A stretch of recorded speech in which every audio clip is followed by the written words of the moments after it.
This is the channel that helps you avoid the pitfalls that are costly. Today, we're going to talk about the 7 Florida cities that could be headed for the next housing crash. Now, I'm going to dive into a recent study, and I really want you to let me know your thoughts in the comments below. If you've been thinking about relocating to Florida, this may come as a surprise to some who think that moving to Florida is one of the best places to retire. And I used to think so as well.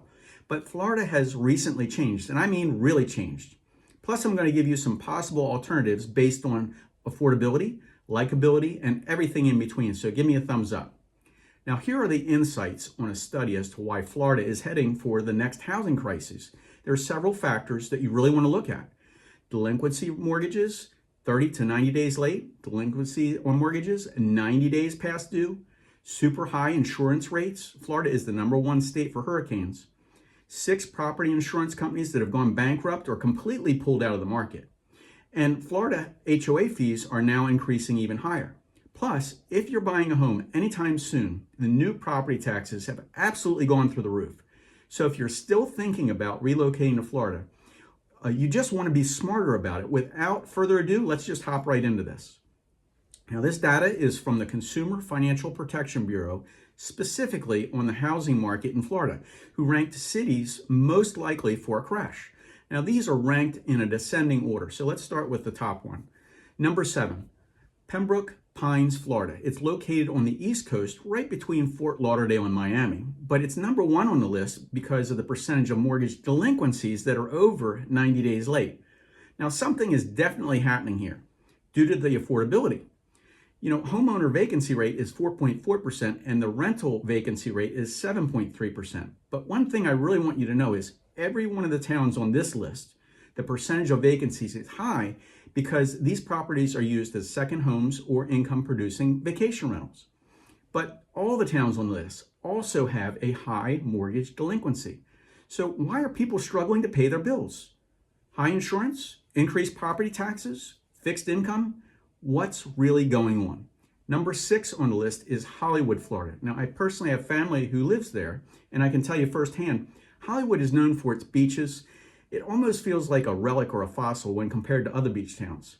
The homeowner vacancy rate is 1.3% and the rental vacancy rate is 8%, but the percentage of delinquencies over 30 days and over 90 days late are significant. Number 5 on the list is Jacksonville, Florida. It's located in the northern part of the state and is the largest city in Florida. Now, since this is a big city, it has more than just beach rentals. The lack of demand has the vacation rental rates at 6.6%. The homeowner vacancy rate is at 2%. But this area also had a big boom, and maybe this boom was a little too hard and a little too fast. But the cost of living in Florida has also jumped significantly, making affordability a huge issue as well.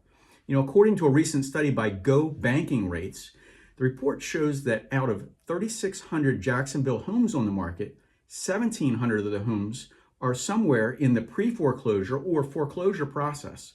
So what this did was this ranked Jacksonville #5 on the list as a city in danger of facing a housing crisis. So let's go to the next one, Miami, Florida.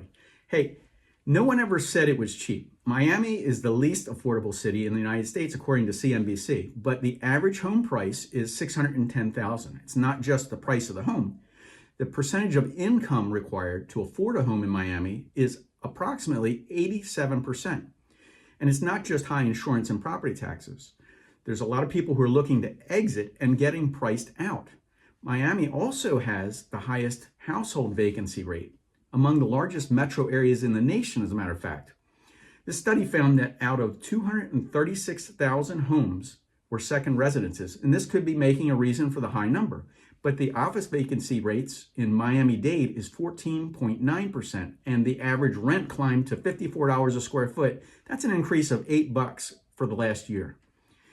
Number 3 on the list is Gainesville, Florida. Now, it does have one of the youngest median ages of population, which is at 26 years old. Well, that's kind of strange, right? And that's because it's home to the University of Florida. It's not a coastal area, but the homeowner vacancy rate is 4% and the rental vacancy rate is 15%. Now, according to CoreLogic, all of Florida's Gulf Coast saw delinquencies. This is an increase in the effects of Hurricane Ian. Now, early stage delinquencies between 30 and 59 days past due have really jumped.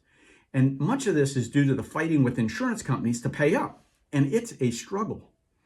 Number 2, Fort Lauderdale, Florida, known for its beaches, boating, restaurants, and it's a great town to vacation in, but many people are moving out of this area. Now, if you watch this video all the way to the end, you're going to find out where some of these people are moving to. Now, according to CoreLogic, mortgage delinquency rates also rose to 1.9 percentage points in Punta Gorda, Florida, but it's also up 1.8% in Cape Coral and Fort Myers. So what's the number one on the list? Orlando, Florida. Look, a lot of changes have happened over the last few years.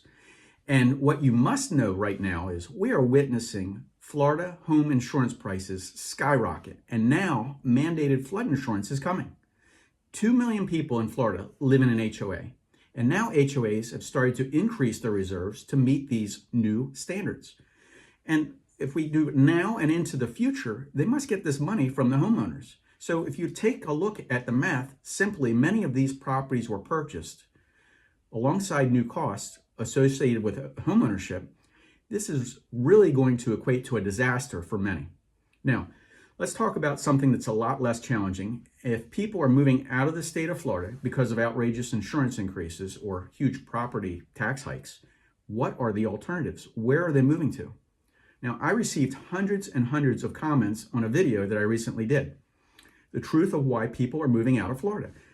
Interesting, but 57% of the comments are from people who say they really want to move out of the state of Florida, and 43% said they're okay with where they live. But those are really crazy numbers. Something is going on. So if you watch that video and you read the comments, you'll find out a lot of helpful and interesting information. I'll link that in the description below. But where are these people moving to? Where are they going? Many Florida residents are looking for more affordable living while still enjoying a beach lifestyle, and they now are moving to towns outside the state, just a little further to the north.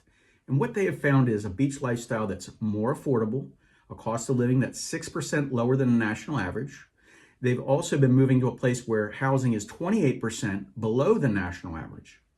Here in Myrtle Beach, South Carolina, they have found 60 miles of beaches, weather forecast that has a lot fewer hurricanes. And the average year-round temperature is 74 degrees daytime temp. There's 215 days of sunshine. And there's 85 golf courses, 1,700 restaurants, thousands of miles of walking paths, and of course, walking on the beach in the morning gives a totally different view than in the afternoon. World Report just ranked Myrtle Beach, South Carolina as the #1 fastest growing place in the U.S. in 2022 and 2023. But what's interesting is, look at all these Florida towns that are ranked below Myrtle Beach, South Carolina. Something interesting about this report from U.S. News and World Report is it also ranked Myrtle Beach, South Carolina as the #1 best place to live in the state of South Carolina. So something is really going on. So the Grand Strand area, which also includes Myrtle Beach, Surfside Beach, Murrells Inlet, Garden City, South Carolina, and North Myrtle Beach, is seeing a surge of new residents and retirees. We absolutely love helping people and answering their questions who've been calling and emailing and searching for a better place. And our real estate office here in South Carolina have been serving many people who are fed up and leaving Florida and looking for a better place to retire. In the past, Florida has always been a state where people have flocked to for retirement, but Florida has recently changed, and I mean really changed. Many residents are now feeling the results of unaffordability.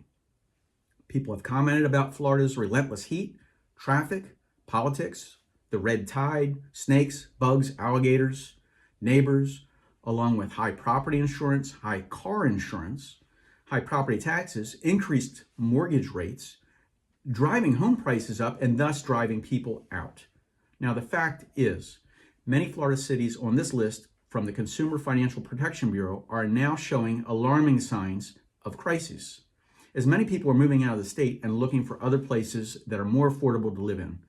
I hope you found this really helpful information.